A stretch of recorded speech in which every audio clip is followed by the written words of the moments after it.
Today, Stefanie Eickhorn, she was 38 years old before she bought her first motorcycle. And when she bought that bike, she couldn't have imagined how far it would take her, not only in distance from her home, but how far it would take her from that structured German life she'd grown up in and learned to live in. About a decade after she bought the bike, she actually packed up and hit the road permanently. She left her home in Portugal, where she was living at the time. She went off to the deserts of Saudi Arabia, the mountains of the Balkans, and now she's deep in Africa. Stefanie has faced war-altered routes, shifting borders, and she's had a constant battle between structure and spontaneity. She's learned to let go, to roll with the unexpected, and to discover that the most unforgettable moments happen when plans fall apart, just like Ted Simons said. But here's the thing. She's not chasing fame or followers. She's not doing it for anyone else. She's doing it purely for herself, for her experience in life. You got to wonder, what drives somebody to trade certainty and structure for adventure? Stick around. I think this is one of those stories that might change the way you see travel, adventure, maybe even life itself. I'm Jim Martin. This is Adventure Rider Radio. Stay with us. We got a good one for you.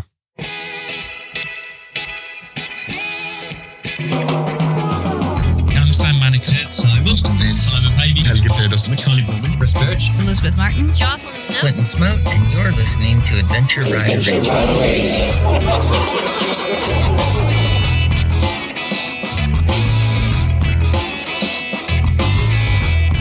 It's wind pressure that powers the Moto Breeze chain oiler. No electrical or vacuum connections. It delivers the oil to a felt pad on your swing arm. No nozzles near your sprockets. 1 ounce of oil gets 1,000 miles or 1,600 kilometers. Get more miles from your chain and sprockets. MotoBreeze.com.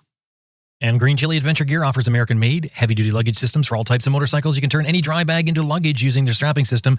And, of course, Green Chili Adventure Gear is tested in extreme weather and terrain to withstand the abuse that adventure riding gives it. Tough, reliable gear. GreenChiliADV.com.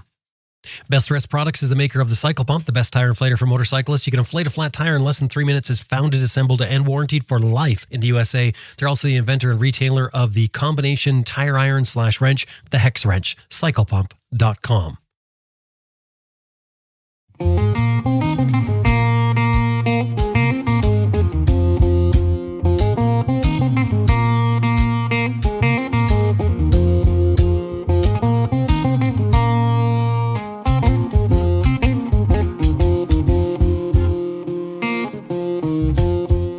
My name is Stefanie, or some people know me as Stefanie GS Girl Algarve. It's probably more a local name. I can't say retired. I quit my job about 3 years ago in order to travel around the world. At the moment, I see with a big bow going east, going towards the south. At the moment, on my beloved BMW GS 700. I call it, it's a German name, Schimmelchen, which stands for a white horse. I'm German, but I'm living over 20 years in the south of Portugal in the Algarve. Stefanie, welcome to Adventure Rider Radio. Thank you very much, Jim.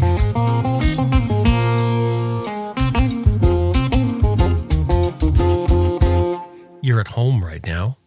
Yeah, I'm home in Portugal in the Algarve and hope again for better weather.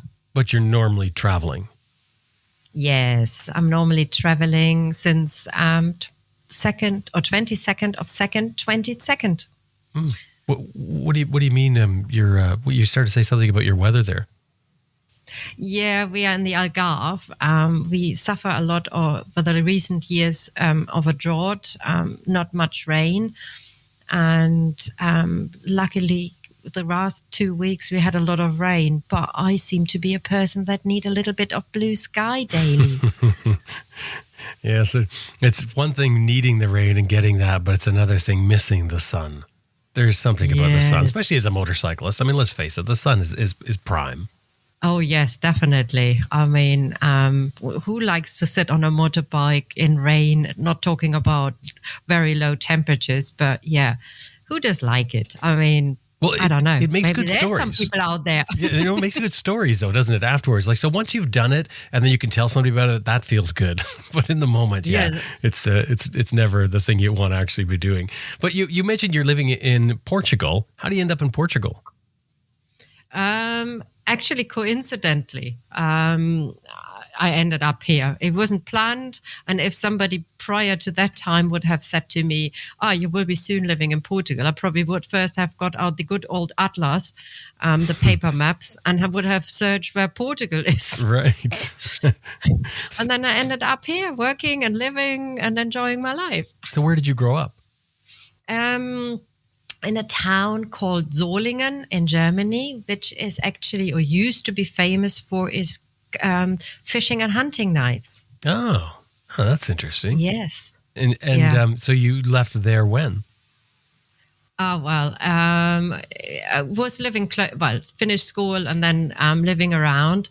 And then I happened to, what sometimes happened, you get fed up with the same job, same people, same environment. Also, you can see you're not moving anywhere up the ladder. Not that I'm really keen on moving the ladder, but there was no more moving around. And so I decided, why not practicing my Spanish a bit more, or brushing my Spanish. And I ended up to go to Spain, and from Spain basically to Portugal. And here I am. And then 20 years later, thanks to COVID and, a little bit of not any more good relationship with my boss by that time, back in the days, I decided, there is a world out there. I got a motorbike. And then, of course, listening to some podcasts, including yours, it just picked up a little bit more and more the travel book. And it was just hanging until COVID was finishing. And then, as I said, 22nd of 2nd, 22, I left. You had traveled as a kid with your parents? Yes and no. And then, we used to have Icelandic horses. And in 1990, we went to Iceland. And from then, I went every year on my little own to Iceland, visiting friends and helping with the horses, in school holidays. And then when I had holidays. So I was always going a little bit on my own. Also, when I used to have my horse, and that was pre-cell phone times, I used to say to my parents, I want to investigate that track. And I used to go out with my horse on my little own, on little day trips, sometimes an hour, sometimes a whole day. And I mean, we're talking pre-cell phone times. And luckily, always a horse and me came both home. For those who can't relate, pre-cell phone time means that when you go out for an hour or a day, you're on your own. You're just gone. And you know what's funny is because back then nobody worried about it. You were out. Where were you? You were out on the horse. Unless something happens, there's nothing to worry about. Yeah, exactly. Unless a horse comes home on its own. Right. But at least then they're going to have to start looking for Stefanie. Otherwise, she's fine and she'll be back at the end of the day or whenever she gets here. Yeah, it's amazing how it worked back in the days. I mean, when you said, I meet you at 3:00 there and there, you were there and there at 3:00 and not 5 minutes later or half an hour later. Nowadays, we use the cell phone as an excuse. Oh, I'm on my way. I'm there in 10 minutes. Exactly. Yeah, it's definitely, you'd think it would make us more punctual, more technology, but it doesn't. You're right. It actually allows us to slide a little bit. But you traveling to, you're saying you went to Iceland for horseback riding. That must have done a lot for you, as I'm assuming you were a kid. You mentioned being in school there. That must have done a lot for you. I mean, you'd be kind of feeling special, wouldn't you, traveling to Iceland for horses? It was amazing. And back in the days, there was just, I think, flights from, it was finishing of school. So I was end of my, let's say, I think the first time was with 16 and then, of course, till somewhere in my 20s. But you really had to hunt for flights because by that time it was not that easy like it is nowadays. Not talking about it was not that touristic. It was touristic, but nowadays, I mean, with the amount of flights, especially from Europe, there's definitely much more tourists. So the last time I was in 2002 or 2004. So I guess a lot has changed over the last 20 years. But yeah, it was an amazing experience being out there, seeing the midsummer nights. And now I'm actually craving to get one day my bike there and visiting my friends over there. Right. And probably not crossing the highlands with my motorbike. I think that's pushing the barrier very high on my GS fully loaded, but at least doing the ring road and a little bit right, left, center, but not going through the highland. These Icelandic horses that you were into, what is that? What is an Icelandic horse? They are, some people or horsey people would call them a pony due to the size. But they are, for Iceland people, they are they are declared as horses. Because, on Iceland, they are the only horses. They have a law that goes over back to 900 something, is it BC, where is no other horses than Icelandic horses allowed in the country, meaning once a horse leaves the country, they are not allowed to come back.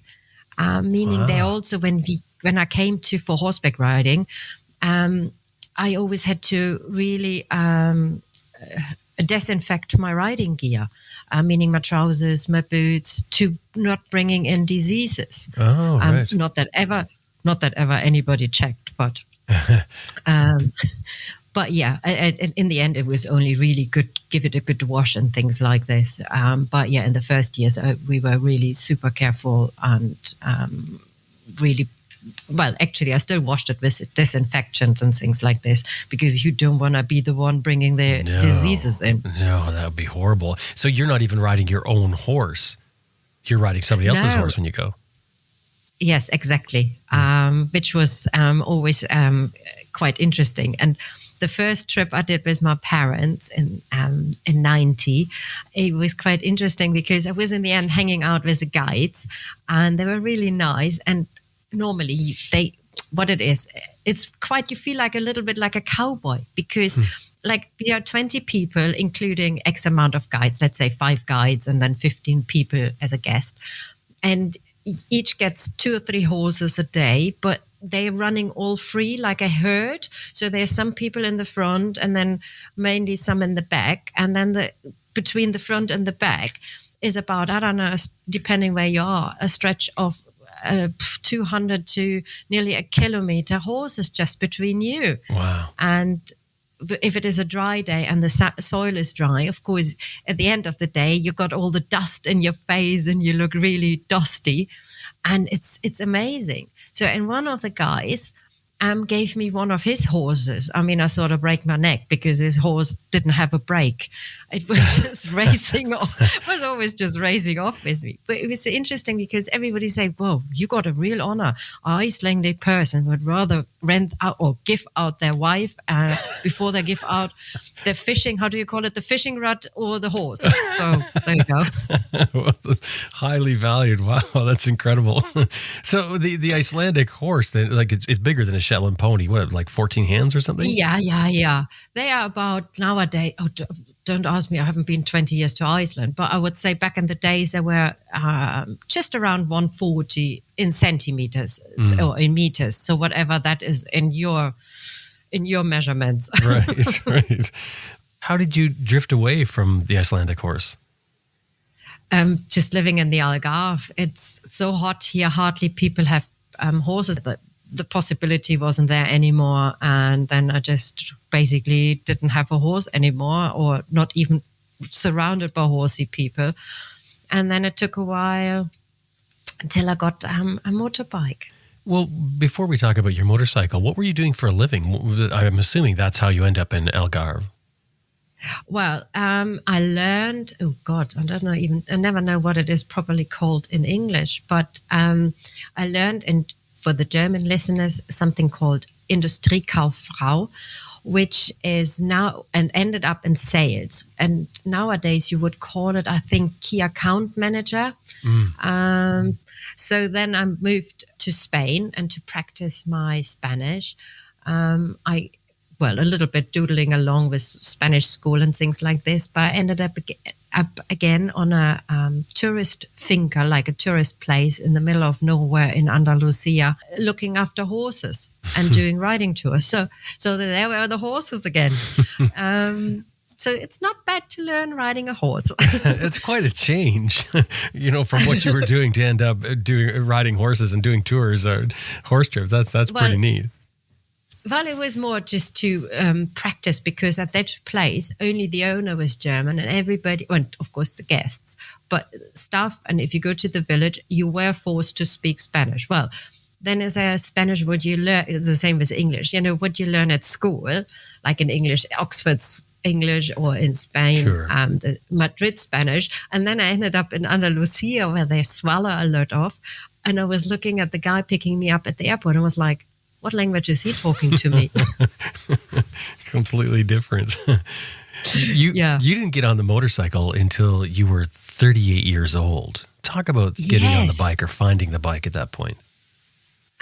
Well, I when I was 18, luckily my dad, I must admit, nobody in our family, not even in the close or further bigger family area, was anybody riding a motorbike. So we were either horsey people, bicycle, meaning push bike, or tennis people. But nobody was ever even dreaming of a motorbike. But for some reason, my dad pushed me to do the driving license with 18.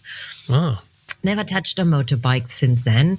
And then came to the Algarve. And so what I did in the Algarve was, after a little bit tingling around and doing some odd jobs, in the end, I started working for an international clinic in the area where I'm living now. And one day, one of our head nurses turned up on don't even ask me what brand it was. I think an Indian, Chinese, whatever, but a very interesting, chunky bike. And I fell straight away in love with this bike. And that triggered it off. And so I started to look, it was a 125. So I started to look after a bike. And then I found, I think it was then in 2012, 13, I call it 2012. I found this Yamaha TW125, this one with a chunky back tire. And I straight away fell in love. And luckily, it was a guy just down the road here in my little town. And in summer here, the Algarve is chock-a-block with people. I mean, it's just crazy. So I asked him, I haven't ridden a motorbike for over 20 years. So I said to him, can you do me a favor? Can you bring me the motorbike just down to me, which is just 1 kilometer basically. But I had to cross this big avenida. So I said, can please? He said, yeah, no problem. So he brought me the bike. I asked him, where's the reserve tank? Where's a clutch? Where's a brake? Just totally green again. Yeah, exactly. And he explained to me, and luckily in front of my house it's a little dead road, so it just mainly people use it for parking, the people living in the apartment block. So I just drove up and down first gear, and then I moved into the garage. So the first day was just first gear in the garage, second day second gear. I said, well, now I can't speed up more here in the garage. So in the evening, when nobody was really anymore on the street, I went around the block and that I could get up to third gear. So it took me a week to go to work, which is only 8 kilometers down the road, but it took me a week to get there. So it wasn't a real fast start for you, but you were determined.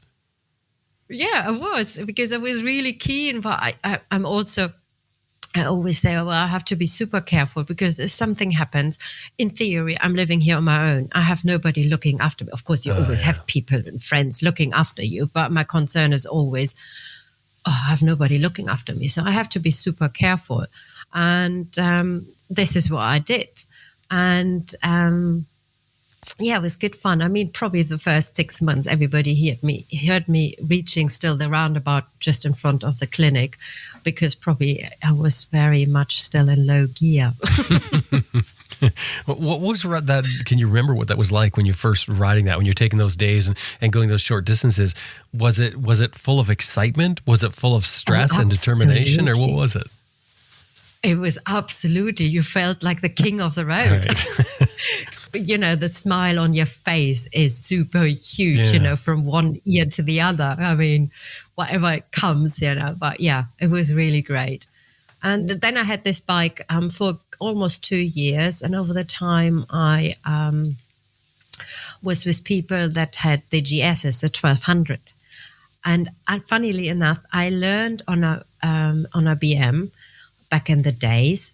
Don't ask me what model it was. I would say the old R's or something like this. Mm-hmm. the pre-GS versions. And I was like, so the sound of a boxer was obviously somehow stuck in my heart. So, and I was seeing these GS's 1200 and I was like, oh, I wouldn't mind one of those. But searching around, well, my bank statement did say no to a GS 1200, but I managed to get a good deal on a spanking new 700 GS. So you went from the 125 to the 700. Oh, yeah. Don't ask me how many tiers that was. Was it difficult? I mean, because that's a big jump. It was a big jump. If somebody would have told me, I would probably not have done it back in the day. It was just in the morning when I had to rush to work. I took both keys down, looked down at the 125, looked first at the GS, and I was like, gosh, this is massive. And we're not talking the adventure version. Yeah. We just talk the normal version, but that already, looking at the front, it was already massive, and I was like, no way, I have to rush to work. So jumping on the 125. So conclusion was, in the end, I had to sell the 125 because otherwise I would be still probably driving around on the 125. You had to stop yourself from using it, so you sold it to prevent yourself, to force you onto the 700.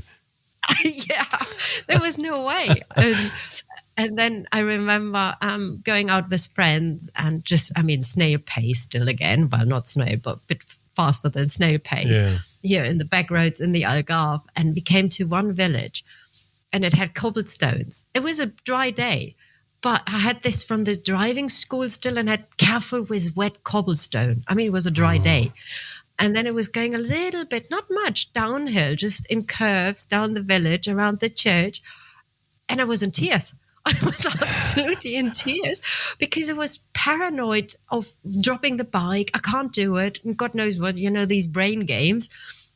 And I thought I will never reach the first 1,000 kilometers, when you have to do the first inspection, bring it back. Oh, right. Yeah, on the bike. And then within the first, I managed that with a lot of tears. And in the end, then driving around little bit here, of course, in Portugal. Actually, the motorbike helped me to discover more of the country I was living in. Yes. So we have a mountain area or ski area, if there's snow, called the Serra Estrela. And of course, some not really twisty roads, but for my brain, it was twisty enough. And again, I was on the top of the mountain, sitting in a coffee shop, crying my eyes out. I can't do it. I have to sell this bike. This is too big, and things like this. And then, miraculously, sometime later in the year, I reached the first 10,000. And then it's still a learning curve. I have on this motorbike 180,000 kilometers. So I bought it in January 2016. Wow. And I sometimes still have a feeling, I can do this. So, what motivated you to push through that? The tears, the stress. What kept you on the 700 and not just put it up for sale? I don't know, to be honest. Probably I was in my heart or my brain, I was still eager to do it. And then what I did was in 2018. I started to organize here in the Algarve once a month, like a come together, meaning in the evening, one evening a month, having a drink, meeting other bikers. And then the same once in a month, like a ride together for people. We had always about 16, 20 people. Once we had 50 people. Wow. I mean, that was a bit of a headache, especially with the restaurant involved. But otherwise, it was good fun. I did it for 1 year. The problem is you can't do it longer because the Algarve is then in the end not big enough. You just can do X amount to the right, X amount to the left, meaning east or west, and a little bit north. And then you have seen it all, sort of thing. So I just left it. And it was a lot of work, but it was good fun. Met super duper people and people that didn't know each other before. They are still big friends and regular meeting and things like this. So this is, you feel like you achieved something in a way. And of course that pushed me forwards with driving. How did the day trips, so these running around on the bike and getting used to the 700, transition into the idea of thinking about traveling on the bike? Not that much at that time. In 18, I also, or 17 and 18, I must admit, BM does a clever marketing because they give you the idea. You just hop on a GS and you're the pro on going, do the GS trophy. You're the pro doing it. The bike is what you need. It's not anything else. It's just you get the bike and maybe the BMW clothing, and that's all you need. Yeah, you can do perfectly the GS trophy. I mean, Very clever marketing, I must say, BMW. But of course, I was far away from that one. And then I thought, well, dropping the GS, the plastic is pretty expensive. So I was hunting for an enduro bike, also being a bit lighter. And then I got in 2018 a Suzuki DRZ 400E and loving it because, one piece of plastic on the GS cost me probably as much as a whole plastic on the DRZ if I drop it. And it's easy maintenance. So it's, and I must say for me, especially last year, I mean, we're talking now second year being in my travels, in the winter being back at home, we did a lot of off-road, and my paranoid off-road is going steep downhills, especially if you throw everything in, meaning ruts, stones, curves, then that's brain lock. That's too your many worst nightmare. Yeah, right. That's too many things suddenly thrown at me. Mm-hmm. And but I got better and better, at least if you don't have the three things at the same time. If it was only ruts or if it was only stones, I got better going steep downhills. And I must say it helped me a lot suddenly going back on the GS, overcome fears. Oh, yeah. Yeah, it really helps. Oh, it helped me at least. So as I said, I mean, there's still a learning curve. And I really appreciate every time I'm in the winter here going out with the bikes with some friends, whizzing around and then overcome my fear. So yeah, it's a huge help.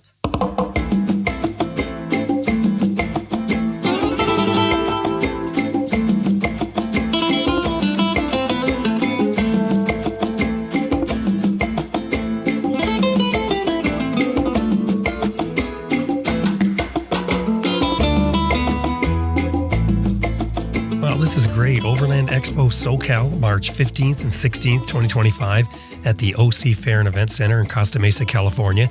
Get trained, get outfitted, and get inspired to explore the world at Overland Expo SoCal, March 15th and 16th, as I said, at the OC Event Center in Costa Mesa, California. Join the world's premier event for overlanding and adventure enthusiasts. I mean, Overland Expo does an amazing job at this. I mean, they have really created something special here with all the shows they do.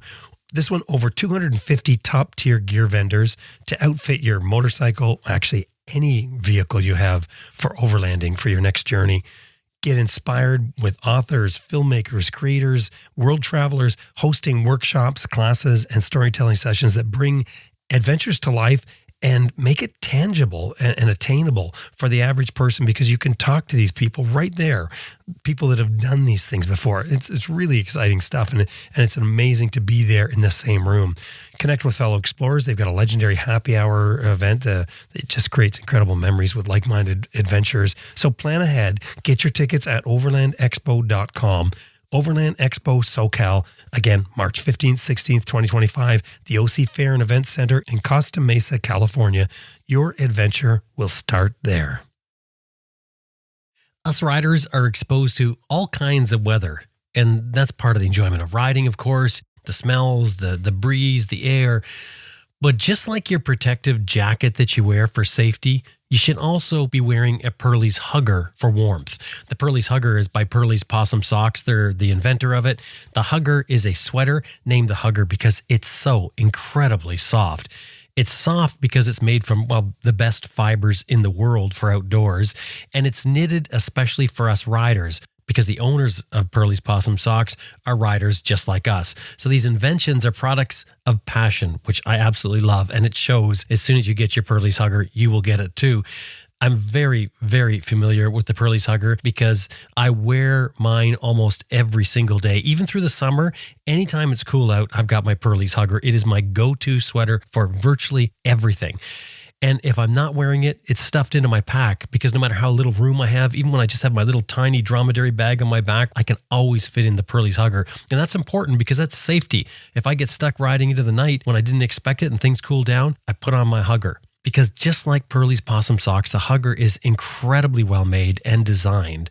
20% New Zealand possum fur, 70% merino wool, and 10% silk. Knitted without seams, so there's no bunching up under your jacket, things that get uncomfortable. It's got a zip of the collar, and the lanolin in those fibers stops stink, simply put. You wear it as your mid-layer. And I was a wilderness guide for much of my adult life and always doing outdoors things, even still canoeing to riding my motorcycle. And over all these years, I want the best performing gear I can get. And my Pearlie's Hugger is the best mid-layer that I've ever had. PearliesPossumSocks.com is a website. Anytime you're dealing with them, throw in there that you heard them here on Adventure Rider Radio. PearliesPossumSocks.com. Pack small, camp easy. I like that. That's Moto Camp Nerd's idea of motorcycle camping. Moto Camp Nerd is the motorcycle camping store. As far as I know, it's the only store that specializes in motorcycle camping gear. Ben and Mary Williams built this brick and mortar store in Archdale, North Carolina, where they say that every item they stock has been thoughtfully picked for pack size and durability specifically for motorcycle campers. That's the dilemma us riders have, is that we don't have a lot of room for motorcycle camping gear. Moto Camp Nerd has done all that work for us, finding the best, smallest, toughest gear they can get their hands on and stocking it. They're authorized dealers for brand names like Nemo Equipment, Big Agnes, Sea to Summit, and Climb. They hold inventory. They're not a drop shipper. And they say that their online orders are processed within 24 hours of receiving it Monday through Friday. That's Archdale, North Carolina, where you can walk into their store or shop online at motocampnerd.com. Anytime you're dealing with them, throw in there that you heard them here on Adventure Rider Radio, motocampnerd.com. So which bike do you ride for travel now? For travel is my GS, my 700. Oh, I see. And here I have only my DRZ. So it's either my car or it's my off-road bike, right, which is then only out in the sticks, of course. Well, I'm curious about this transition into travel. You know, what is it that got you to that point? Okay. Well, there came some factors together. What I shall mention is, of course, I have a boyfriend, and thanks to his support, I can do what I can doing.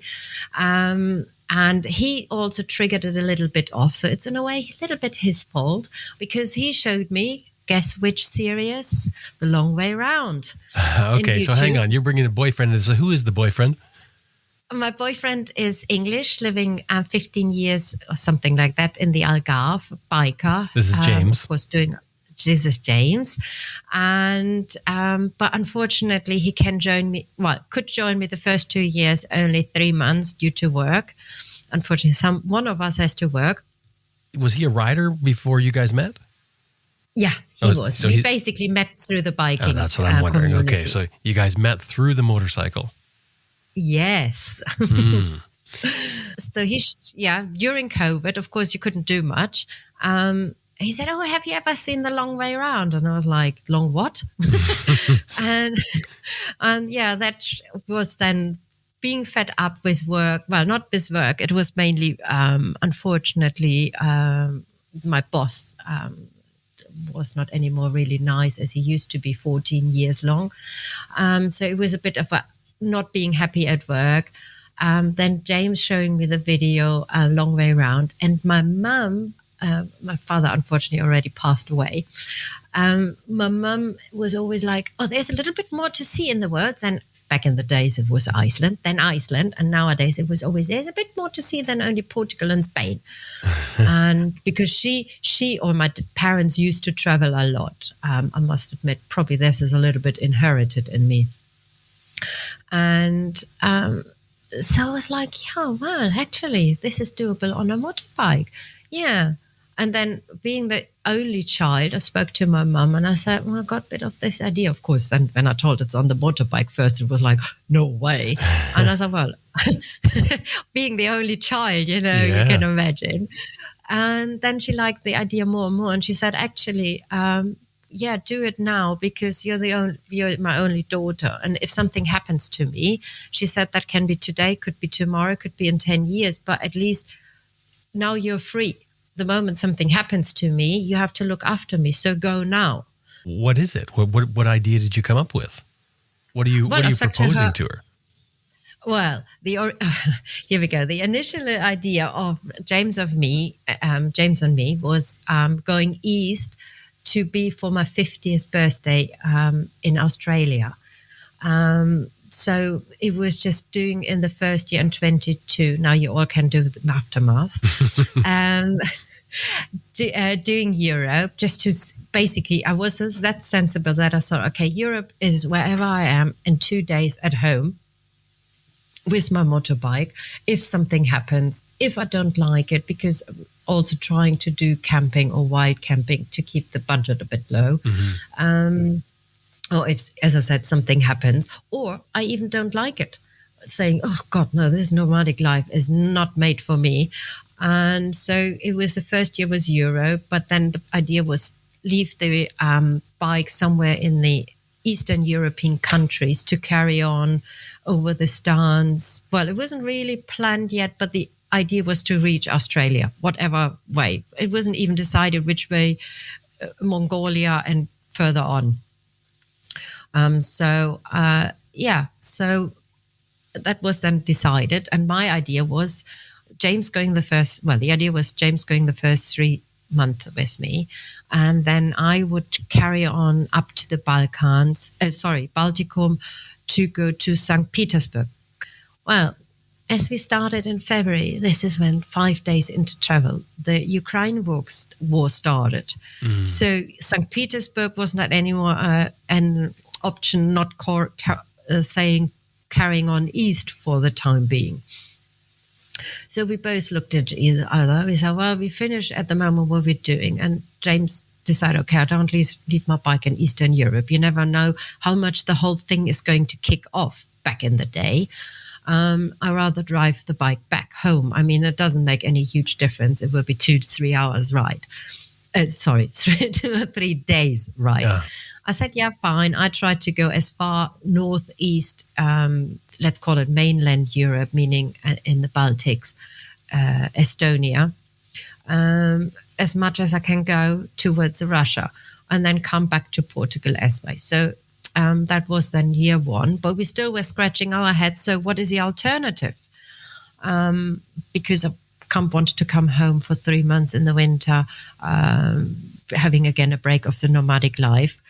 And then I remembered there is a German traveler, which I like very much to follow. And he did the Middle East because he also wanted to go to Africa, the less shipping or, by land, basically, to go down to Africa. And he did it a year before I suddenly had the idea. And I really liked it because he went through Saudi Arabia. And I was like, and I go through the Middle East, as it is possible now because Saudi Arabia opened up for the tourism. Of course, investigating first a little bit because of covering up being a woman in a Muslim country. And I got thumbs up on that one, that you don't need, unless you're, of course, visiting a mosque and things like this. And so I had to, let's call it, sell the idea to my mum. So I was like, I'm going to Africa. And she was like, no way, not while I'm alive. And I said, and I'm going via the Middle East. She said, Middle East? Women are not even allowed to drive a car. You still have to cover yourself. No, because I had done the investigation first before selling her the idea. And well, my brain was done. I mean, I had the mindset, I'm going through the Middle East. So I had it off again from Portugal in April or beginning of April. Oh, hang on. You just skipped it. So your mom, what did your mom say? Did she give in? No. I just ignored it. And I said, well, I calmed her a little bit down. I said, listen, No, there is women. Because there used to be a Spanish lady. She did it. And I knew from some couples that reassured me, no, there is no problem. You can do it. Don't forget in the Muslim mentality or in the Islam, they have to be nice to people. They wouldn't even talk to women, elder generations, so on and so on. And women are allowed nowadays to drive. So I reassured my mum. I see. The Africa was still on the plate, but we both ignored it for the moment. So she doesn't really have, like, other than mom power, she doesn't really have any, like, she's not financing your trip or something like that where she can say, nope, you're not going there. It's just mom power, really. That's what it is. Yeah. It's right. Of course. So in the end, so I went. So I, of course, took my time, still going through Europe, good, especially spending time in Greece, as I have never been in Greece. I really enjoyed it. It was a perfect time of the year. And then did a little bit of Bulgaria and, of course, visited the famous motor camp in Bulgaria. And then in North Macedonia, unfortunately, my data packed in. So I was stranded for a week and opted, because this was then still within Europe, but then we have this with, how do you call it, with the EU or with Schengen, meaning about shipping parts, which would have then to go through customs. And this part would have been, this data would have been so expensive getting it from into Macedonia because of customs, being on European continent. I opted, well, in these countries, people still know how to do handwork to fix things. So I gave it to a gentleman who is specialized in rewiring status. Well, unfortunately, he must have enjoyed too much Zeraki while he was doing my stata. I think I could have even done it better, but it lasted 3,000 kilometers into worked. Turkey. Oh, okay. So it worked, 3,000 kilometers into Turkey. Right. And in Turkey, I met up just James again. So he drove over 5 days from Portugal to Istanbul, where we met, which was a little quite funny story, because he did this, 2,000, 3,000 kilometers across Europe to meet me in Istanbul. And I was also just reaching Istanbul, the hotel, which was a little tiny hotel, just let's call it at the bottom of the Blue Mosque. So pretty much in the center. And it was rush hour. And it was this one lane road going to the hotel. And I suddenly look at my back mirror and I was like, this is James. This is James behind me. And he waded his way through the traffic, dodging his soft panniers through the cars and everything. And he was behind me. So we arrived on the last 500 meters. We basically met at the meeting point. Wow. But I panned that out on 3,000 kilometers. How can you pan out that, you know? I mean, that's that incredible. was amazing. Serendipitous. No, so James has been, he's gone back to work and you just kept traveling by yourself. So how long were you separated for? 3 months, because I was then 3 months traveling in my travels. And before I was, of course, at home in Portugal. Mm-hmm. And then I headed off, did 3 months, and then he joined me. And he's joining for how long? 3 months. He can only do about roughly 3 months. Right. So you've been 3 months. You're going to spend another 3 months with James, and then James is going to leave again, go back to work. He has to work then 8-9 months to earn again the money for the 3 months traveling. And your plan is to keep on riding by yourself. Yes, exactly.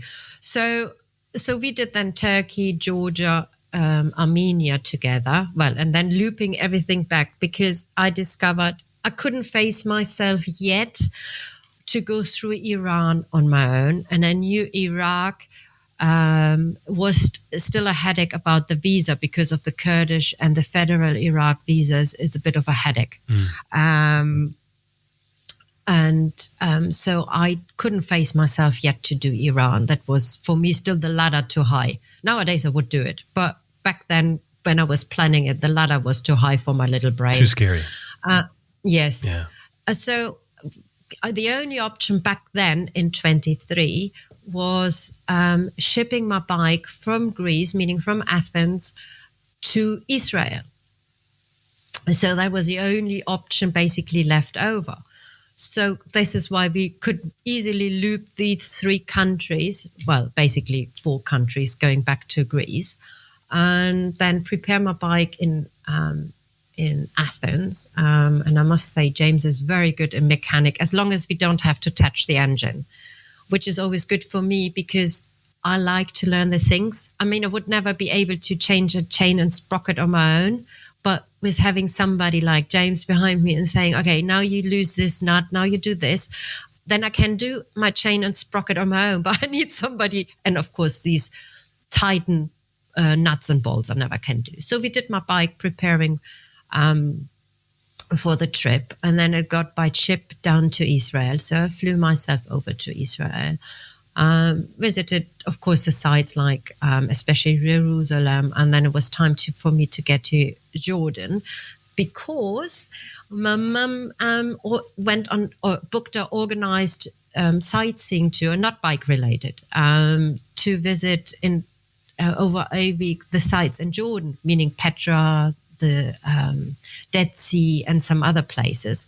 So I had to get over to Jordan to meet my mum for that trip. So far about my mum, in the first being hesitant about the Middle East, she came to join me, at least for a week in the Middle East in Jordan. Nice. So, and then after she is gone, I went back down to the Red Sea, I crossed into Saudi when the war between Gaza and Israel started, when the war with Israel started.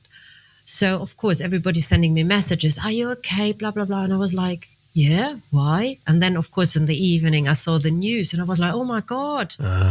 Wow. Because I was just, 2 weeks, 3 weeks before that, I just was in the country. Mm-hmm. So that was really, wow. I just made it. So I saw, well, first it was the Ukraine war crossing my plans. Now I have this one. This is not a good sign. Yes. Wherever I go, I just seem to carry the wars behind me. So I was like, oh my God. And then, of course, everybody was saying, get out of the Middle East. This is too dangerous. And I said, listen, have you recently heard anywhere Saudi Arabia being involved in a war?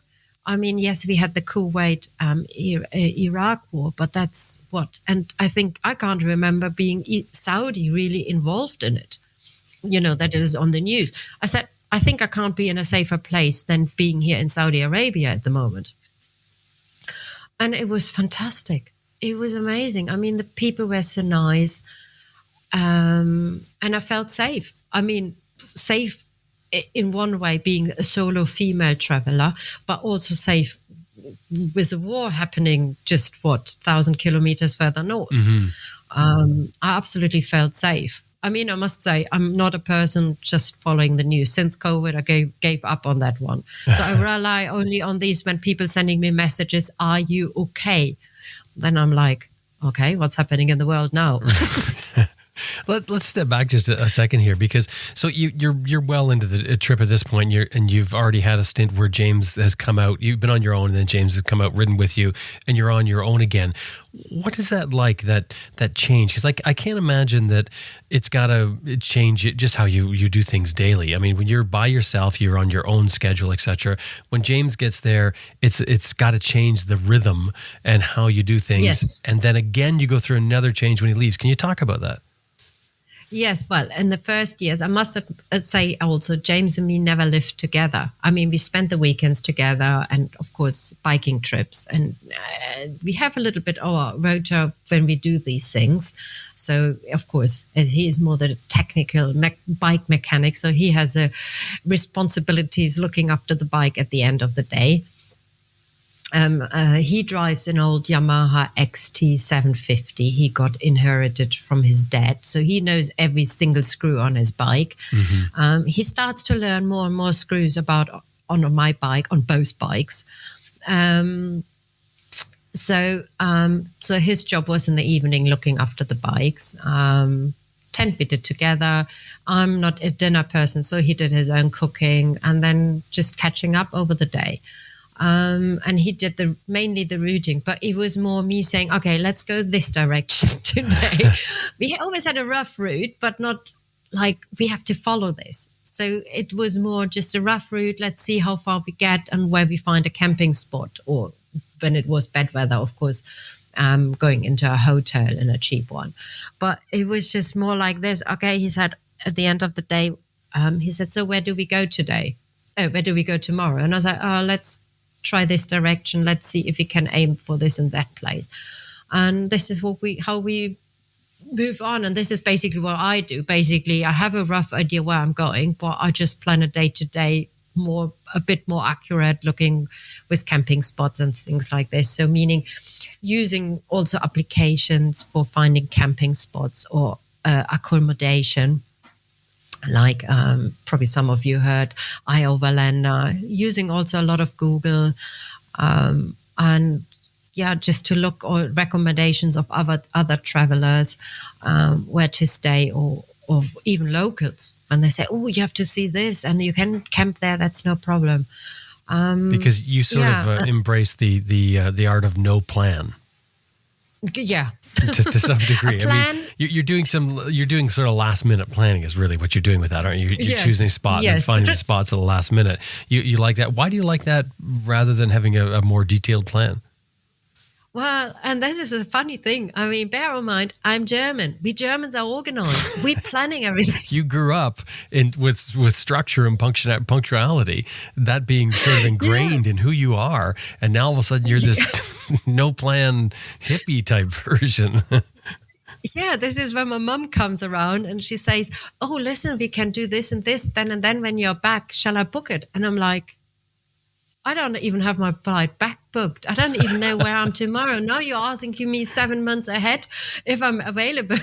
Does she look at you and say, who is this person? What's become of you? No, she gets used to that answer. Oh. But yeah, this is, I mean, as I said, I have a rough idea where I want to go and which way. But if I get something interesting, of course, I go to the right or turn off to the left. But this is then more short notice. So, of course, this was sometimes when you want to visit it. For example, when I was on Europe, I wanted to visit Venice. Visiting Venice was not the problem. The problem was if you wanted to go into one of the sites and you need to buy a ticket in advance. Of course, with this short notice, it's a bit difficult to book a ticket for a certain day. Oh, because they're sold out. Of course. Yeah. So this is the only limitation I can live with, or I have to live with. And of course, the only deadlines I have is then catching a flight, flying back home. But this I book only also like 6 weeks before. So, and then, you have a bit of a deadline. But otherwise, it's just, I always say, doodling along, having no plan and have a plan. So James is obviously fine with this. He has no problem letting you sort of choose the way and everything. And as far as riding styles go, do you guys fit together, riding styles and speeds? Yes, well, we did, of course, some test rides in the end, I think in 21, when there were gaps in the COVID restrictions to test the luggage and set up and things like this. So we did the Pyrenees. And of course, we had this earlier with off-road and downhills. So, and we always contacted via, or how do you call it? We communicate via intercoms. Right. So, of course, if there is one, or little river crossings, also another popular one. Because I should have, now here we have the two stories. Being a good biker, you don't need to put your feet on the ground in an obstacle because you use your momentum. Mm-hmm. But being, still, I call myself still an advanced beginner. I still need this putting my feet down in certain situations. So, and I just, I get my feet on the ground, but depending, of course, off-road on the ground, I sometimes just get, of course, my toes on the ground. So this is why river crossings are not really on the top 10 list, neither are steep downhills. So, and then, so with the intercoms, of course, if there was a road hazard or really muddy patch, and I can see already James is struggling. He got the long legs. I always say you got 10 centimeters longer legs than me, and being a man. And I see him struggling. I was like, "Whoa, James, you have to get my bike." So in the end, he said, "Okay, you have 3 joker cards a day. Pick them wisely. Meaning doesn't count if I drop the bike. That doesn't count. But he said anything else, pick them wisely. So we always have this running joke about our joker cards. So that's when he'll actually help you out, is what it is. Yes. Right. Yeah. So I really have to pick these joker cards very wisely. and he's doing that to help you learn, or because he can't be bothered to help you?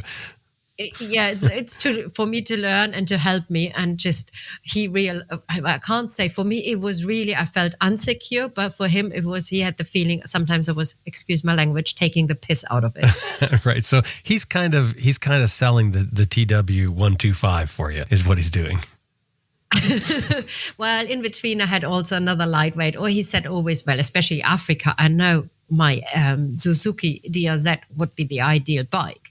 But that would have mean I would have to ship back from the Middle East my BM to Europe, and then set up the deal. I said, well, sorry, this is not in the budget, shipping bikes forwards, backwards, just to make it convenient. Well, I mean, in concept, like what he's doing is he's by saying you've only got the 3 joker cards, he's removing that easy, when you looked at your small bike and your big bike and you took the small bike, he's removing that small bike from you. Well, in general, he just forces me a little bit to be a bit more, okay, come on. Just, use your momentum, use your brain, and just overcome your fears. I mean, he knows nowadays when there is a bit of a dodgy situation, he knows really, sometimes he just carries on driving, some easy river crossing or streams. He just passes on and just looks occasionally back. Okay, she can do it. He knows now roughly where is really my challenges and not. And we had in Turkey situations. This is where I basically... Well, luckily I didn't burn the clutch, but that was when my stator, the repaired stator, basically burned.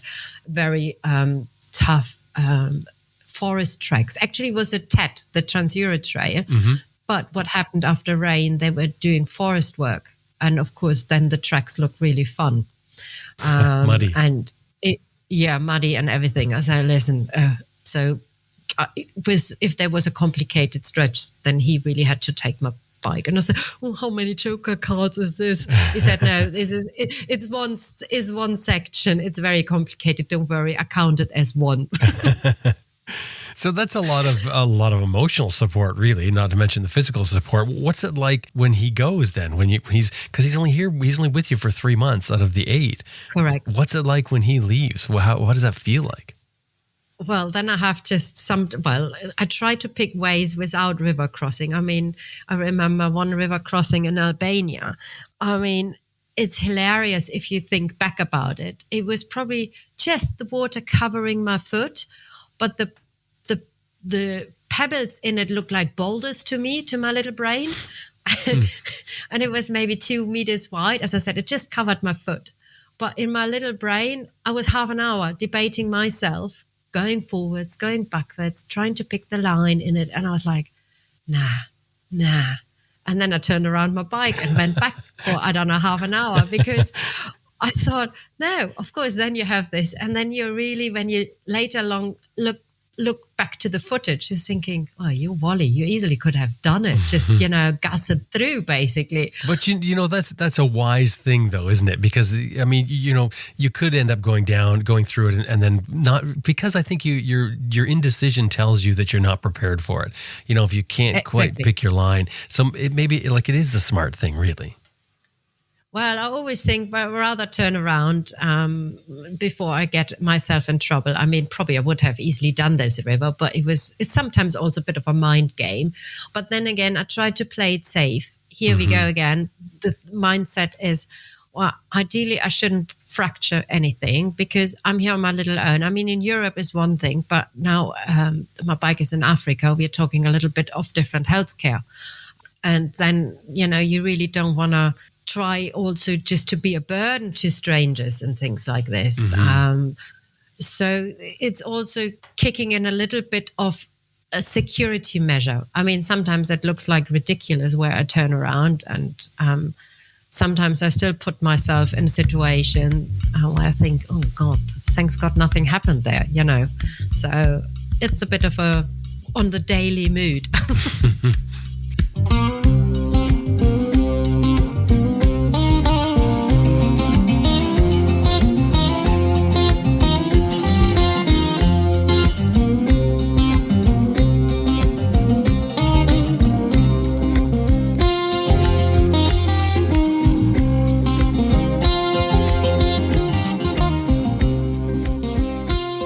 And I think most of us riders can really appreciate this thought process, that lighter is better, that where we ride shouldn't be restricted by what's strapped on our motorcycles, and that riding is just more fun when that unnecessary weight and bulk are removed. I really think that's tough to argue with. That is the Giant Loop difference, and they've built an entire luggage system that is modular, customizable, yet stable, durable, and lightweight.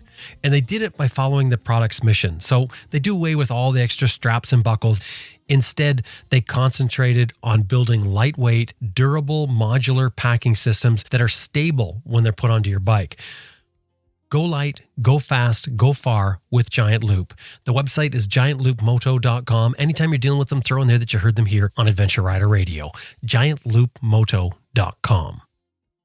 If you want to add to your skill level, particularly when you're riding off-road, look at IMS Products foot pegs. IMS has a full line of adventure motorcycle foot pegs that will actually change your ride. They did it for me. By putting those pegs on, the connection, the leverage, the handling, the enhanced ability that I have was markedly different. It's just an incredible payoff. IMSproducts.com is the website. Anytime you're dealing with them, throw in there that you heard them here on Adventure Rider Radio. IMSproducts.com. You know, as far as your travels right now, as far as you've talked about, how far are you into your travels there? So this is now 22nd, 23, 24. So I'm going back to my bike beginning of April to South Africa. And here we go again. My mum is joining me for 10 days, going on a little safari organized tour. Isn't that something? So your travels is opening up travels for your mum. It's getting her to do things she thought was not possible. That's really neat. Yeah. So this is really nice. And remembering my mum said, Africa, no way. And now she's coming with me to mainly South Africa, but we're, of course, going to the Victoria Falls in Zimbabwe and I think on the Zambia side. I can't remember which side. So one or the other side, visiting a little bit of Zimbabwe, going a little bit into Botswana and then South Africa. So she's going to do that with me to a continent where she said, no way. That's really neat. When does she plan to do that? We fly together out from Germany beginning of April.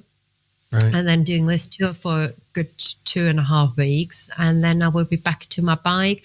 And then again, in Johannesburg, I still have some, for example, some tire thread left, but South Africa is for what I'm planning to do in the southern countries, which is still Zambia, Zimbabwe, Mozambique. I have to do some maintenance because it's South Africa and then for a long time, nothing again till I come back in a loop to South Africa.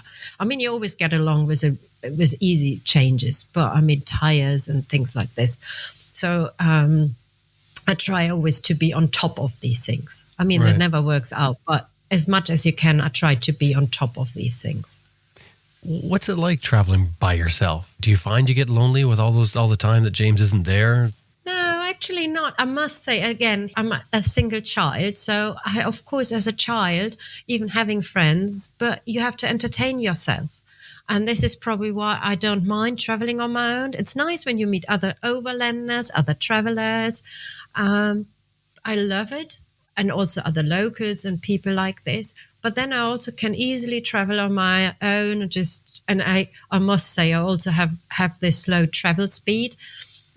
Just doodling along. I mean, most Eastern African roads, you have to doodle along. Just doodle along, look right, look like, oh, look at this goat. Oh, look at this sheep. And things like, oh, look at this village. Just doodling along and taking it in, basically. And does any of it worry you? No, not so far. Nothing worries me. It's only when something happens on the bike. For example, as I said, I try to be always on top with bike preparing or maintenance. So one, bike preparing. This is when you listen a lot to Adventure Rider Radio Raw. You learn a lot. Right. And it was funny enough, I think it was about a year ago, you had it again, preparation. And what is the main thing? The rear suspension. So I changed my rear suspension prior to the travels. and to our aftermarket one, set up for my weight and the bike and so on and so on. And guess what happened in Africa? It blew up on these lovely corrugated roads. Oh, right. Yeah. So, in the middle of nowhere, no phone reception. I mean, first I didn't even know what it was because it was suddenly, doodling along over this corrugation where I knew you have to have speed, but I couldn't face myself driving faster than 30, 40 on this corrugation because I had the feeling the faster I go, the more the bike felt like ice skating. Mm-hmm. So I felt insecure. So I had to rattle my bones and my teeth.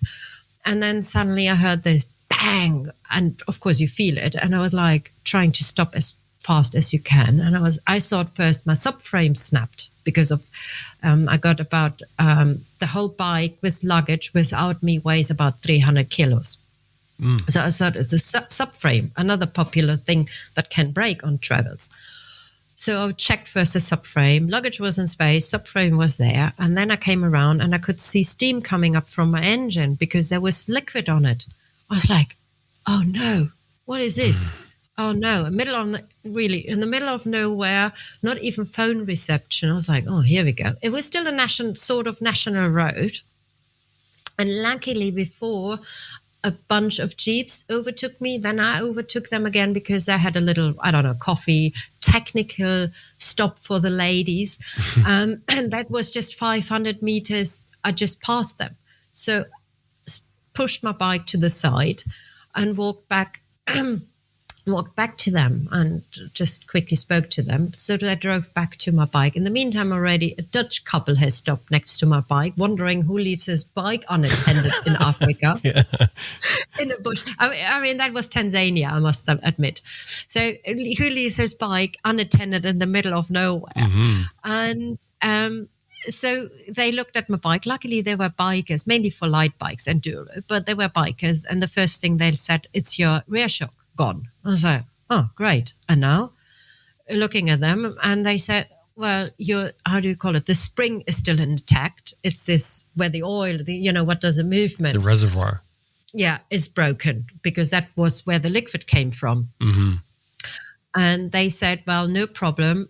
If you drive slowly, you can still drive, but bear in mind, it's all relying on the spring. I said, okay, that sounds like I'm on snail's pace. Now, and that day, or in the previous days, on that day, I was traveling with another overlander from, I call him French Canadian because he lived on both continents, but he was far ahead of me.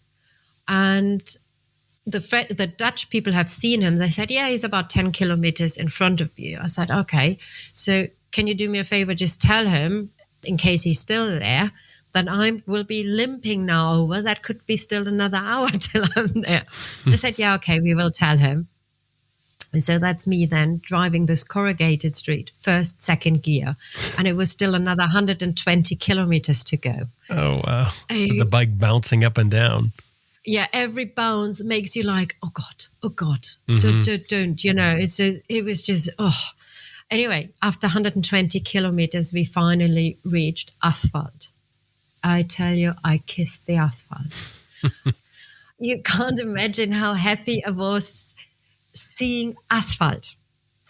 So it was, of course, being in Africa, you first intend to try to fix the rear suspension with whatever you can. I'm still carried on to the capital, Dodoma, because they have basically two capitals. The official capital is Dodoma nowadays, but the bank system is still in Dar es Salaam. But so I limped still another nearly 1,000 kilometers to Dodoma. Luckily, everything in asphalt. So at least I could, on good surface, I could drive about 30, limp to there. And then I was lucky with locals that had the possibility of sort of three, machines where you can rebuild parts. Like a lathe or something? Yeah, sort of out of piece of metal. It's CNC machine, Oh, maybe CNC, the one right. before CNC machines, but something similar to them. Right. So, because one guy, he was working at the technical institute. So we tried to fix it, but we couldn't get it sealed. So it was always leaking oil. And now I learned a lot, because you have very thin oil, meaning SAE 2.5 oil in the suspension. Mm-hmm.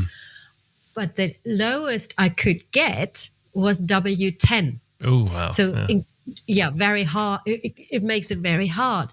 So in the end, we fixed the leak, meaning got it sealed, and I was already considering various ways how I can make the oil thinner to carry on travel to South Africa. When still the oil came out, I said, well, there's no point of putting just a little bit, but it was still enough. I wouldn't make it to South Africa, and on top, my bike was so stiff. I said, it's now either breaking my subframe, my own back, or the bolt holding up the suspension. Yeah, and then if you put thinner oil in, it'll just leak out faster anyway. Yeah, exactly. So I was like, well, there's no point hunting now for thinner oil. Forget it. So now here comes my lucky story again.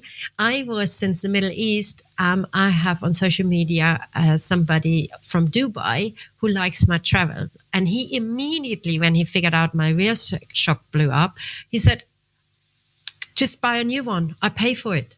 But of course, I was a little bit hesitant, Yeah. It's like, you don't get these offers every day. So I didn't know how to deal with it. And I was like, nah, don't worry. I first tried to fix it. So of course, 3 weeks later, I was like, I wonder if his offer is still up to buy me one. So I just, was asking him. And he said, yeah, just tell me what you want.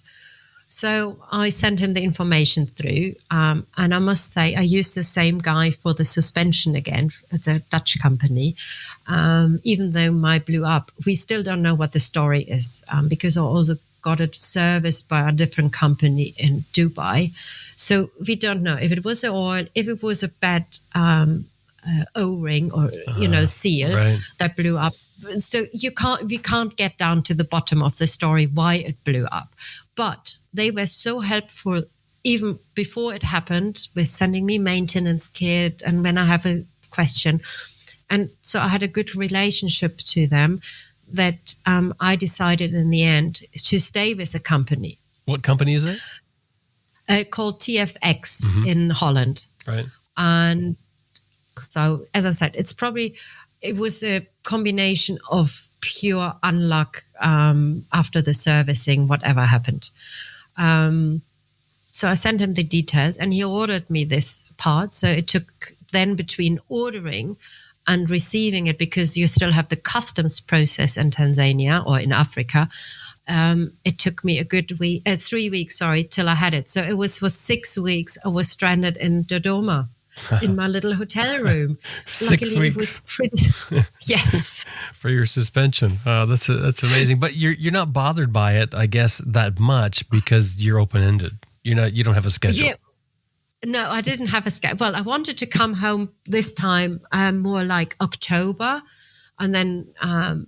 But then, of course, as I was stranded for 6 weeks, I was like, well, I can stretch it now another month. So I only flew home middle of November or end of November. So that was a good thing that I didn't have. I had a rough plan, but then I stretched it another 4 weeks because I was stranded for 6 weeks. Do you fly home every year? Like, is there an interval that you do? Yeah, I try, because of course seeing James, and then I must say, being on your own, I mean, every day thinking, where will I camp? Where will I sleep? Where do I get fuel? Where do I get something to eat, and so on and so on. This sort of nomadic life, which I enjoy when I'm on the road. But at some point you have a bit of, your brain is like, everything is on autopilot. So you also don't enjoy anymore what you're doing.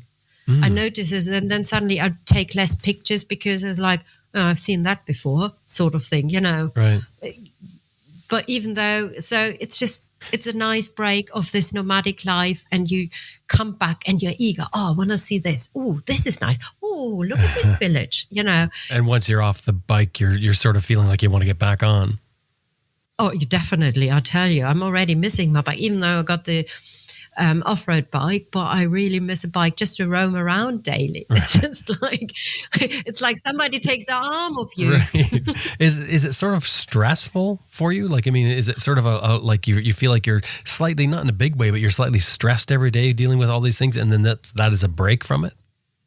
No, it's not. I can't say stress or it's bothering me, because I do it for 8-9 months, but it's just like, it's nice to come home, seeing everybody, of course, eating healthy, because I must admit, I'm not a cook. So meaning I'm not getting in the evening my stove out and cook my pasta or something. Right. So I live on whatever I can grab along the road. And so it's not the most healthiest lifestyle. So it's nice to come home, do your healthy salads and whatever is healthy, get a nice grilled fish or things like this, and seeing friends back at home, and just, but yeah, in a way, recharge the batteries a little bit. Just sitting in your own four walls, I would call it, because don't forget, even if you take like 3-4 days at a place or a week, it's nice to take a holiday off the holiday. Mm-hmm. Even though I do my snail pace, it's still nice to have a holiday off a holiday. Same bed every night. Yeah, it doesn't move. It's in the same spot. It's so nice. It's so nice. There are the and advantages. Seeing friends. But like you said, though, as soon as you're back home and you get that nice bed and nice meals, you're dreaming about being back on the road again. Oh, definitely. Oh, this seems like you've really got yourself in a bit of a conundrum for life here, because how are you ever going to stop doing what you're doing? Yeah, exactly. Especially when you have these 3-4 months break. But I must admit, this has now various reasons. But of course, the 3-4 months, I can't really take a job on, because I'm registered on the German tax system, and I'm here in Portugal. So I couldn't take a job on. So, of course, I'm staying at home, doing things, as I said, trying to go to the gym and get a bit fit, and healthy eating and things like this, catching up with friends. But you notice, and this is what I think a lot of people underestimate when they do this overlanding, and you hear it afterwards, but they don't tell so much about it, is when you come home, you're falling in a sort of a ditch, because nobody at home is really interested in your stories. Oh, yeah, you have been there. Where are you going next? Oh, okay, nice. Let's talk, like, oh, what happened to me, and blah, blah, blah. Right. And you're back. It's nobody at home is really interested in what you're doing, because they probably can't imagine or think it's a big adventure. Well, probably also deep down, it's a bit of jealousy. But it's really interesting. And then you see what sometimes people mention when they come back from this long-term traveling, when they fall into this little black hole, to find out where they're going, and nobody's interested in these stories. I always get this idea when I'm here at home, the 3 months, and then I say, oh, I'm glad back being on the street, because then I'll have my lifestyle back again. So it's, as you said, it's a 2 worlds, but it gives you definitely an idea what it is, what it can be when you're coming back home permanently. But when you're on the road, you're riding along by yourself. There's no one really that's going to be that interested, is there, in what you're doing in that way? Well, not in the way that you get deep conversations, but of course the people are also asking, where have you been? What are you doing? Especially in Saudi Arabia. I mean, for the people, it was like completely from a different world. I mean, the people in Africa, they are more used to us travelers, because there's a good bunch, either by car or by motorbike, doing Africa. So that's not really new to them. In most of the African countries, of course. But in Saudi Arabia, in these countries, especially Saudi, as they only opened, I say now 2018, don't, nail me down now, a year before, a year after. They only opened the border for tourism. And then came, of course, 2 years COVID in between. So for them, you're a real stranger. even in the country, there is a biker community, like in Riyadh, in Jeddah, and Daman, so in the bigger cities. But otherwise, they are all on their Jeeps, and in that little bit of women that is driving is mainly driving cars. So for them, it's really something, wow, there's an overlander. There's somebody with really luggage on the bike and things. So they're really curious. And then being a woman alone, this is something for them. Like, I think they think we are coming from the Mars, sort of thing. I often wonder about the difference between connecting with people while you're on a long trip like this, and then people talk about they go back home and you don't really connect because people aren't interested in your travels and they've got their life going. I'm wondering if it's something to do with meaningful conversation. Like when you go back home, does it become just because they know you and you know them and life is so almost mapped out that it doesn't seem meaningful for you? Whereas when you're talking with people on the road, they're new to you, you're new to them. I mean, you know what I mean? Is there something more to that, or what is it about? What is the difference? Probably. It's more like that because they are curious also to hear how is life in Germany or in Europe, living in Europe and things like this. Whereas, as you said, friends here in Europe, they know what the life is in Europe. Yeah, okay, you hit the road, you had your obstacles.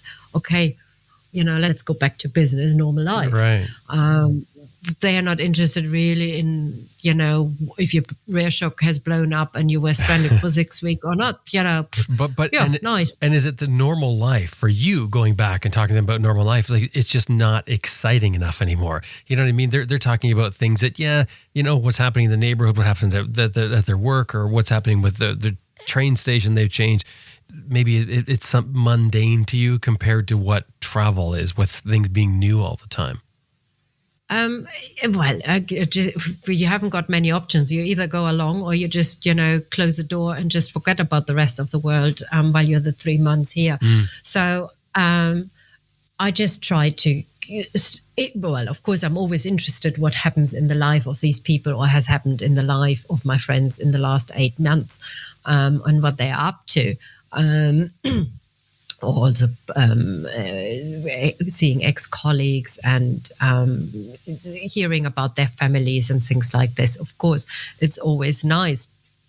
But that's sometimes a little bit disappointing. They don't want to know too much about your travels, not even the funny stories or, or things like this. Probably because I don't know what it is. I have no idea. Probably because it's out of their, I can't say comfort zone, as it is out of their imagination. Imagination. I don't know. I have no idea. I mean, let's face it, unless you're into this or you've done it, how could you even imagine what it's like for someone to be riding a motorcycle in Africa by yourself on some road and have your shock blow and have to deal with that? I mean, it's just something that isn't in the realm of everyday life for most Western country dwellers. Exactly. Yeah. No, exactly. Or it was like in Malawi, as it sometimes happens in some of these Eastern African countries, or some African countries, you suddenly have to face a fuel shortage. Have you ever heard about that in your country? I mean, in America, not talking about Europe. I mean, they look at you like, what? No fuel? There's no fuel for days? Yeah. That's, beyond our thinking. But you in the moment have to deal with it. And it's a great experience because you're also at the fuel station queuing up like everybody else. And like this, you're talking to the people and things like this, for example, which is very interesting. You've noted that you've been surprised as you go into some countries. Can you talk about some of those surprises? Because I know that as you've traveled, you've found that some countries surprise you. I guess things that you didn't expect or didn't even think about. Can you talk about some of those? Yeah, for example, Saudi Arabia. Most of the people know Saudi Arabia either because of the oil or because of the Dakar Dakar. And everybody thinks Saudi Arabia is just sand dunes. And I must say, the west side of Saudi Arabia is stunning. They got mountains up to 2,000 meters. They have switchbacks. They have roads with of course, they are built for cars. They're not built for motorbikes. Right. I mean, some twisties have inclination of 18% in the curve. Wow. Yeah. So it was going down these twisties, which was amazing because you go down to an amazing valley. You do basically your brakes are just burning, and then you do the other side back up, and it's basically the first gear is screaming because they're so steep. It's between 15 and 18% inclination, but it's luckily asphalt, but still. And then, of course, the people in Saudi Arabia, the more you come towards Riyadh, they're driving crazy. Everybody tells about traffic and crazy drivers in, let's say, in India or whatever, but you're here, or sometimes even Africa. But I tell you, driving through Riyadh was a real challenge because they're driving even 80, 90, 100 kilometers an hour on these. Of course, they have the roads for it. But man, I was happy when I was out of Riyadh in Saudi Arabia because that was a real challenge. I sent a message to another overlander friend and I was like, oh, be careful when you come to Riyadh. This is crazy. She said, wait for Tanzania. They're driving crazy. And then she texted me back from Riyadh and she said, I didn't touch my bike. They were just about to kill me everywhere here. What? What does it do for your confidence, your riding confidence? Well, in the end, I started to miss it somehow. I don't know. There was a bit of probably you start the same like people leaving India. They probably start missing that craziness.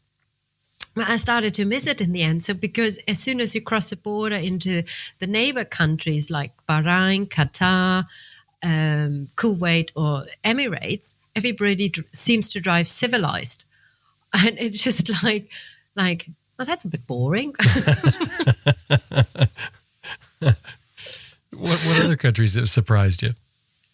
Well, as I said, Saudi because of the mountains and the country, and not talking about the people. I mean, that absolutely is amazing. And then Kenya, Uganda. Oh man, Uganda! I loved it. The people. The country, it was also green, and Malawi, the people were so nice and so helpful. Actually, most of the East African countries, the only East African country, the better the question is which country I didn't like, and the most Eastern Africa country I couldn't click with was Rwanda. Now, I don't know if it is because it was overpopulated. You haven't had a stretch of 50 meters where was not a person. Now, being a woman, you know, when you have the technical stops, being a woman, right? It's a bit difficult. So you really have to plan your technical stops very well, meaning finding basically a hotel with a restaurant or a proper restaurant. Oh, that's gotta be let's call it with a Western toilet. Yeah, no, but I mean that's difficult to plan that because it's not always easy to plan, and with Rwanda being so populated, what do you do for camping? I guess you're not camping. In Africa you have mostly, you shouldn't do wild camping. Maybe if you're in these overland trucks, different story, because of the wildlife. Not talking about, you could get burgled, depending where you are, or you might be get in trouble with a, how do you call it, with a tribe, with a clan, that you're suddenly unallowed on their land. So being on a motorbike, doing wild camping is not really recommended in wild camping in Africa. So, but most of the guest lodges or hotels offering or having automatic camping spots. So then you could just go in a basically fenced in camping, which is linked to, it's either a camping, a guest lodge or a hotel. Again, very helpful, overlander, to find these spots or talking to other overlanders. Meaning there's normally for these countries, you somehow ending up in a WhatsApp group for these countries, and then you get the information. And are you finding people along the road all the time that are also traveling? Yes and no. As I said, when it happened with Maria Shook, I was with this French-Canadian or Canadian-French, and I met in Qatar, a Brazilian lady, which is now here actually having her holidays of the nomadic life. She has been traveling a lot around. She's from Brazil. So we are in touch. Then I met some other overlanders also with cars or jeeps. So you coincidentally sometimes bump into them.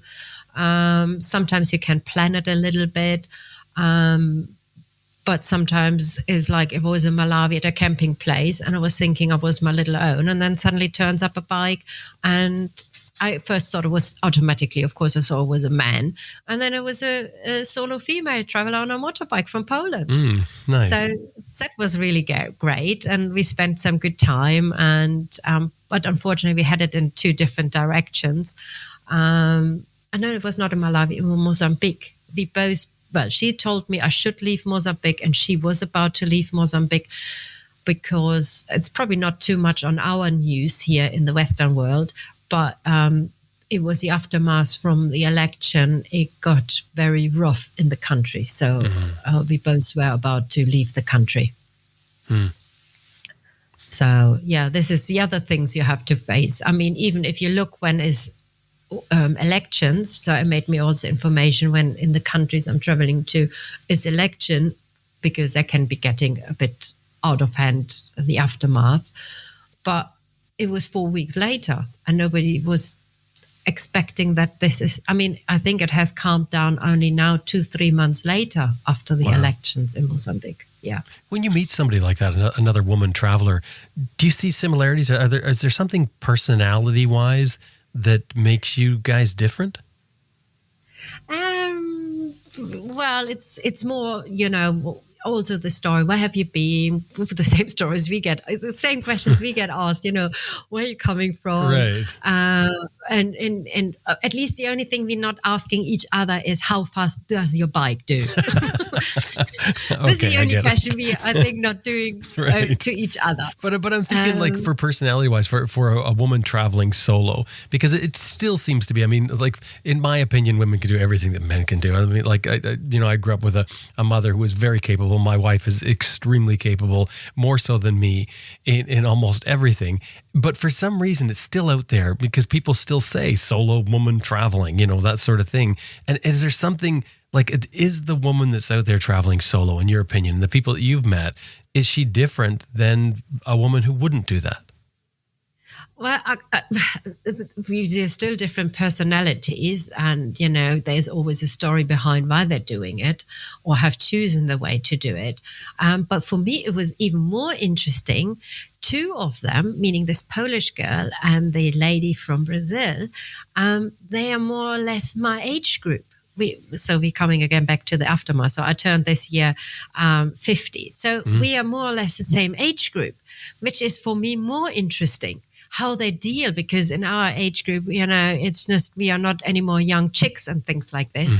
So it's easier that sometimes a bit more like, ooh, today my back, ooh, today my knees, all the things that come with aging. Yeah.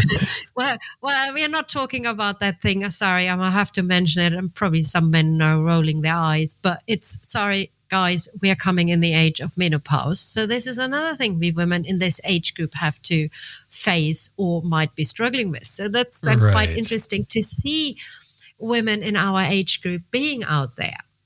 Right, because with menopause, I mean, you may not have to deal with your period anymore, but you still have to deal with all the changes that people go through with menopause, which for men, unless you've been with somebody who's been through it and see what it's like, for some women anyway, it can be tremendously difficult to deal with. I mean, a lot of changes there. Yeah. As I say, I'm still luckily not really into it, but I think I'm just sliding slowly into it. But I tell every time with my travelers, I tell, no, I haven't got time for that. I have no time. Menopause, you have to wait till I'm back home. Right. I can't deal with it. It's enough I have to deal every day with, But no. We can't deal with that one now on top. But it's nice to see these solo female. I mean, there is like younger solo females. I mean, some know them from social media. But then the percentage of solo female, let's say that around my age group, I have the feeling there is not a lot out of them. So that's then quite interesting to see in general solo female. I mean, it doesn't matter the age, because a lot of people do it as a couple which has advantages and disadvantages. Sure. So it's sometimes quite interesting to bump into also another woman like, oh, you're doing it alone too. Wow, tell me, and things like this. And it depends how you click with them, how personal your questions are going, Right. So if you do get somebody, and you don't have to get into this if you don't want to, but if you do get somebody that you click with, what sort of questions are you asking? Well, like, what are those intimate questions that you want to know if the other person's experienced the same thing as you? I haven't got like a question, like a FAQ list, right. But it comes naturally, also like how they deal it with distance, or most of them anyhow go home also to have a holiday of this sort of nomadic life. And then of course the discussions, how do they do it really with wild camping?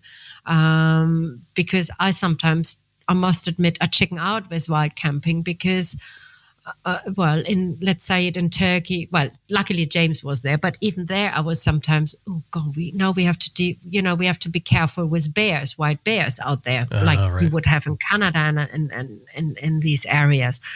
So if I would have been alone doing it, I probably would have chickened out many more times doing wild camping, whereas James was me. So this is then, when you travel as a couple, he's pushing my boundaries a little bit more.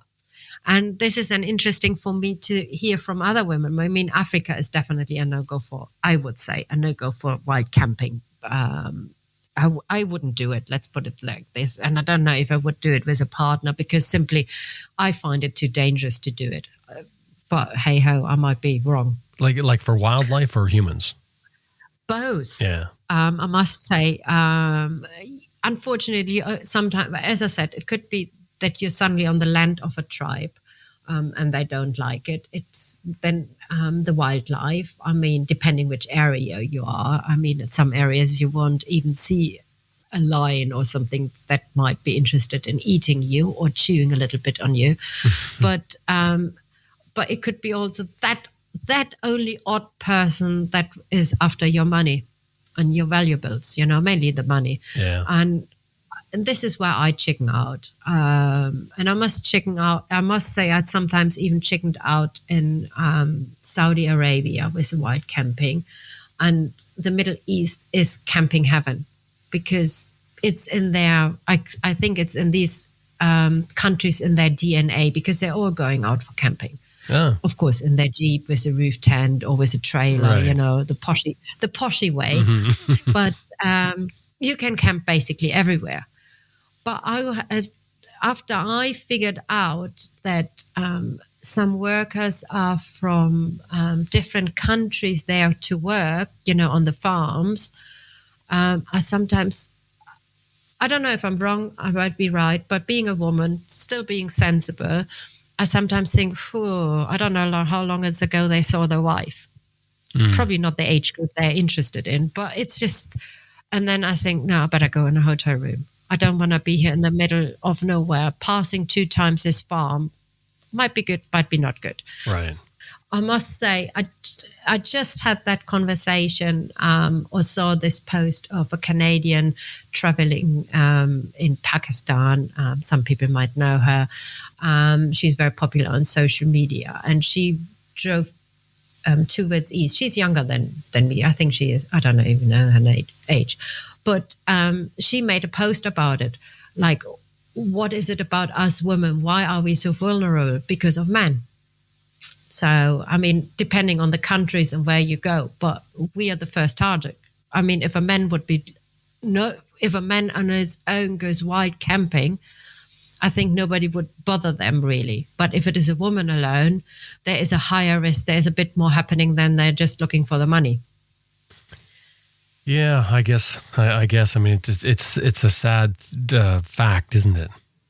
Yeah, unfortunately. I mean, and you can't nail it down on a country, unfortunately, because so much people, now moving from one country to another to live. Mm-hmm. So you can't even nail it down on a country. I mean, it depends also where you even just go across a street in a street in London or in Berlin. I mean, it might be being a woman, they are not interested in your money, It's hard to say, but unfortunately, we women in this case, unfortunately, vulnerable. Mm-hmm. So what I'm curious about now is what are you doing? Where are you going? Like where's this going to end up? Yeah, this is now a good question. So my bike is in Johannesburg in South Africa, where I will return in April. And of course, Mozambique is back on the list because, I had to go out due to the aftermath of the election. Also, I haven't seen Zambia yet. Then South Africa is, of course, itself a huge country, a lot to discover, including Lesotho and Swaziland. Sorry, I can't say the correct name is Eswatini, I think it is, or Eswatini. So I better say Swaziland. And then the idea is to leave my bike either in Namibia or Angola. But it depends always. This is the next headache you always get on traveling, how long you're allowed to leave your bike or your vehicle behind while you are out of the country. Mm-hmm. Sometimes it's limited to 3 months. So if you go 3.5 or 4 months away, so you have to look which country allows you a little bit longer. Also, even if you have a carnet. So this is the things you also have to look a little bit into. Now, also, while I'm in Southern Africa, most of the countries are in this, it's called SACO, which has to do with customs or with importation. And I'm on a carnet. So I have to, at some point, getting out of the SACO area, which will be probably only Zimbabwe and Mozambique, to renew my carnet. So this is headaches I have to get when I'm back. But yeah, the plan is to do the Southern Africa countries this year, and then going home for Christmas, have my holiday. and then, well, this is then the big query mark. I like to do the West Coast up, but West Coast Africa is not like a walk in a park. Depending if you catch the wrong weather pattern, some stretches can be really muddy. Visas, some countries, even though they're small countries, the visas are really expensive. And then also, if you think Eastern Africa is known for corruption or police getting a bit of a bribe, and I never had paid so far a bribe. West Africa is, I think, even more known for it. Mm-hmm. And also border crossing seems to be a bit more of a headache, and let's call it a game of chess. And much less traveled. So your chance of finding other travelers is probably going to be far reduced. Well, the thing is, now I'm in touch with people, also other motorbike overlanders, that they are also planning, it would be 26 they do the West Coast. So there would be company, or at least, you can, at least you would know there is some on the road. But now, being still in touch with people from the Middle East, I'm craving at the moment going a little bit back to the Middle East, because I also have the feeling I haven't seen it all in Saudi Arabia. Oh, you enjoyed it that much? Wow. Yeah, the Western side, because I still have the feeling I haven't seen it all. Mm-hmm. So there's the idea of doing the West Coast, but then it's like, do I really go through that sort of a headache and really challenge and put the ladder really high up on myself, or do I go back through Mombasa or Nairobi and ship the bike back to the Middle East, and then focus more on Saudi Arabia, the West, of course, visiting friends along the way. And then, because when you come up the West Coast, well, where do you go then? I'm back in Europe. So there, at least I got the possibility, maybe Syria has got his act together and it's travel. You can go through Syria. Mm-hmm. From south to north, Iraq is no problem with the visas. Well, now, at the moment. And then there is still Iran. And there is so much, and it must be so stunning. And I heard now from so many female solo travelers doing Iran. So Iran is doable as a solo female. Of course, you have to be a little bit careful with whom you talk and about what you talk, not to be suspicious and putting yourself into trouble. But, and then I still can decide, do I turn, right, doing the stance, and Russia or whatever, or do I turn left and come back to Europe? So there's a bit of more possibilities once back on the other mainland. So ask me closer next year. Stefanie, I really feel sorry for you. It's just terrible decisions you have to make. Isn't it? Which adventure? Which adventure to do?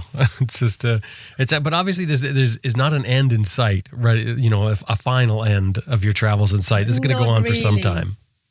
Not really.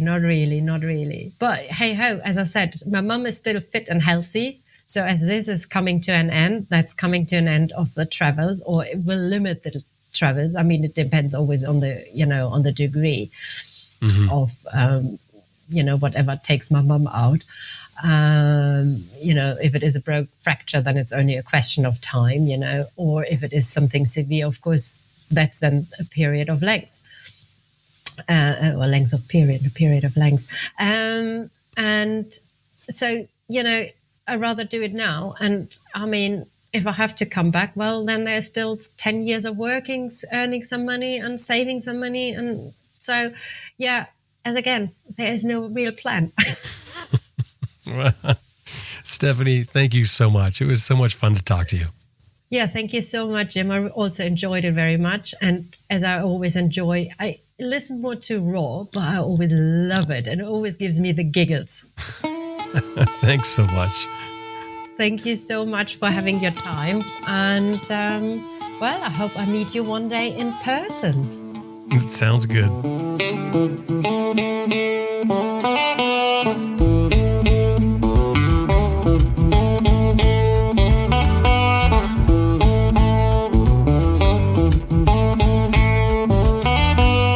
Stefanie Eickhorn from her home in Portugal. We've got photos and links in the show notes for this episode on our website, adventureriderradio.com, as we do with every episode we do.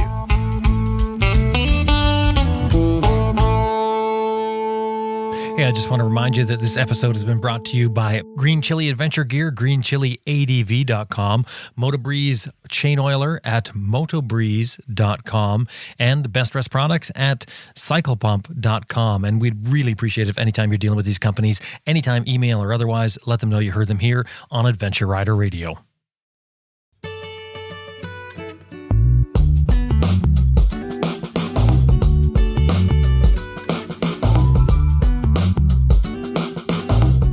Well, that about wraps up another episode of Adventure Rider Radio, and we sure hope you enjoyed listening to it as much as we did making it. Special thanks to our producer, Elizabeth Martin, and of course you. Thank you very much for listening and being a part of the show that way. Hey, if you like what you're hearing, what we do here every week and what we do every month on our other show called Raw, that comes out the 21st of every month. So every month you go to you can go to our website and find it at the website or wherever you're finding your podcasts. But if you like what we're doing here, we would really appreciate it if you could give us a 5-star review wherever you're finding your shows, wherever you're listening to it, because that helps other people find the show. And you could go one step further and you could share it maybe on social media or with your friends or whatever, again, to help other people find the show. Or you could go one step further, which to me would be really, really appreciated. That would be consider supporting the show.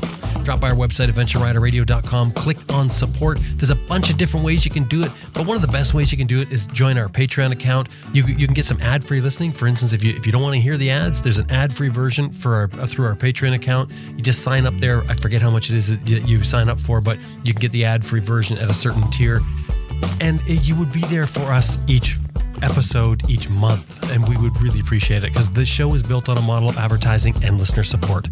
Well, now it's time to get out there and ride your bike if you can. My name is Jim Martin. Thank you so much for listening, and I will talk to you next week.